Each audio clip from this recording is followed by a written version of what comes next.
তখন বড় হয়ে কাকে চিনবে বলুন তো? মুসা আলাইহিস সালামকে নাকি মেসিকে? ওকে। কারণ যে প্রজন্ম আজ একজন নবীকে একজন ইহুদি খেলোয়াড়ের সাথে তুলনা করছে কবি হাসতে হাসতে, সেই প্রজন্মই কিন্তু আগামীকাল আপনার সন্তানকে শেখাবে কীভাবে তার চালকে সিজদা করতে হয়। আজ তারা মেসিকে, আপনি কি এটা নিয়ে চিন্তা করতেছেন? Can you think about that? Okay, I will take. আসসালামু আলাইকুম রহমতুল্লাহি ওয়া বারাকাতুহু। স্বাগতম আপনাদেরকে আজকের সত্য উন্মোচন পর্ব, এক নতুন পর্বে অবশ্য। ওকে, তো স্ক্রল করতেছেন, ওয়াইট থামুন একটু। দেখেন, আপনার সন্তান বড় হয়ে কাকে চিনবে বলুন তো? মুসা আলাইহিস সালামকে নাকি মেসিকে? ওকে।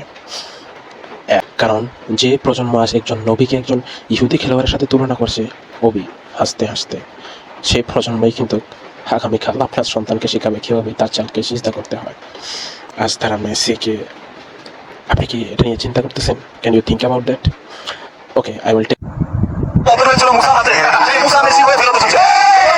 যারা পর্তুগাল, যারা ব্রাজিল, যারা জার্মানি, যারা মিশরের সাপোর্টার, এই যারা ভক্ত, তারা কখনোই জয় হবে না। কারণ তারা যে দলকে সমর্থন করে, সেই দলের প্রতি তাদের কোনো বিশ্বাস নাই, সন্দেহ রয়েছে। আমরা আমাদের একটি দল এবং সেই দলের প্রতি আমাদের পূর্ণ বিশ্বাস এবং আস্থা রয়েছে। What happened? আর্জেন্টিনা এবং মিশরের একটা ম্যাচ ছিল। মেসি অবশ্যই মনে হয় 3টা গোল করে ওদেরকে জিতিয়েছে। এখন আমাদের এই হুজুগে বাঙালি, তার সাথে কিছু মানুষও অবশ্যই বলে বসছে মেসি নাকি মুসা আলাইহিস সালামের মতো, যিনি ফেরাউনের জুলুম থেকে বনে ইসরায়েলকে মুক্ত করেছিলেন। মানুষ মানে কি বলবো, মানে কতটুকু ব্রেনলেস কথা হলে এরকম কথা বলতে পারে? ঠিক আছে, মানে how much he is brainless, I can think about that. একজন নবীর সাথে তুলনা করতেছে। এবং পাশের যে মানুষগুলো আছে তারাও যে বলতেছে, মানে মূর্খতার একটা সীমা আছে। এই জাতির কি মূর্খতার কোনো সীমা আছে?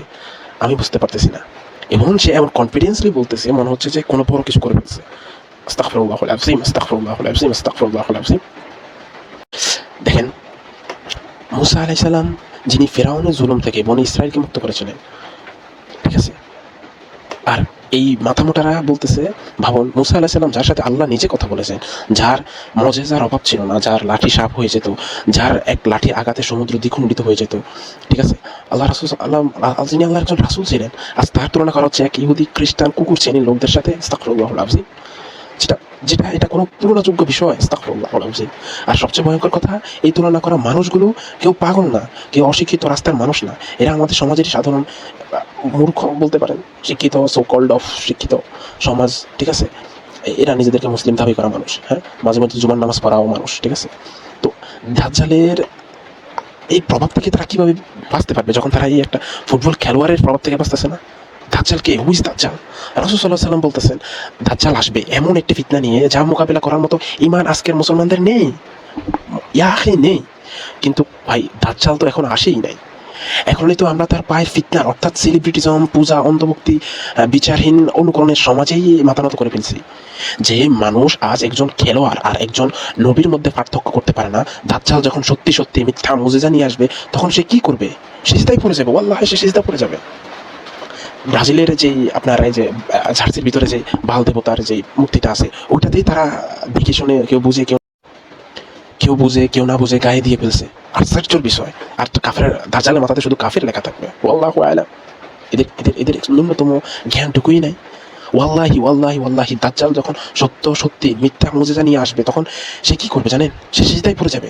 হ্যাঁ, সে সিজদায় পড়ে যাবে। এছাড়া কি করতে পারবে মূর্খরা? বলেন আপনি। দেখেন ভাই, এখন নিজেকে জিজ্ঞেস করুন, আপনার সন্তান মোবাইলে কি দেখছে, কার ভিডিও দেখে হাসছে, কার নাম মুখস্থ করে বলতে পারে? সাহাবীদের নাকি ফুটবলার, ক্রিকেটারদের? আপনি তাকে সিরাত শিখাচ্ছেন? আস্তাগফিরুল্লাহুল আযীম, আপনার প্রতি অধিকার। আপনি কি তাকে সিরাত শিখাচ্ছেন, নাকি তাকে একা ছেড়ে দিয়েছেন এমন একটা দুনিয়া যেখানে নবীদের মর্যাদা নিয়ে ঠাট্টা হয় আর কেউ প্রতিবাদ করে না? আস্তাগফিরুল্লাহুল আযীম। এই ভিডিওটা শুধু একটা ভুল কথার সমালোচনা না, এটা একটা আয়না, যেটা দেখানো হচ্ছে আপনাকে আমাদের ঈমান আজ কতটা ফাঁকা হয়ে গেছে। আস্তাগফিরুল্লাহুল আযীম, আস্তাগফিরুল্লাহুল আযীম। হে ভাইরা, আপনার সন্তানকে রক্ষা করুন, তার ঈমানকে রক্ষা করুন। ডাক্তার ইসরাত আহমেদ বলে গিয়েছিলেন যে আমাদের জাতি আজকে খুবই অধপতনে চলে গেছে, খুবই অধপতনে। যদি সাবধান না হন, অনায়াসে ইহুদিরা আপনাদেরকে চিড়ে পিড়ে কেটে ফেলবে। আর আপনার পাশের দেশের যে হিন্দুরা আছে, তারা আপনাদেরকে চিড়ে খেয়ে ফেলবে শকুনের মতো। ওয়াল্লাহি শকুনের মতো। সময় আছে, সাবধান হন, সতর্ক হন, আল্লাহকে ভয় করুন, সিরাত নিয়ে পড়াশোনা করুন, নবীদেরকে নিয়ে ঠাট্টা বিদ্রুপ করবেন না। আর এরকম যারা করে তাদেরকে ছেড়ে দেবেন না ইনশাআল্লাহুল আজিজ। যে পর্যায়ে আছেন সেই পর্যায় থেকে আপনি প্রতিবাদ করুন। যদি কেউ প্রশাসন পর্যায়ে থাকে তবে অবশ্যই বিনীত নিবেদন রইল যে তিনি যাতে তাকে কঠিন শাস্তির মুখে আনিয়ে দিতে পারেন। আপনার যদি কিছুই করার না থাকে ভিডিওটি শেয়ার করুন, কমেন্টে আপনার মতামত লিখুন, আপনার সন্তানকে কী শেখাচ্ছেন।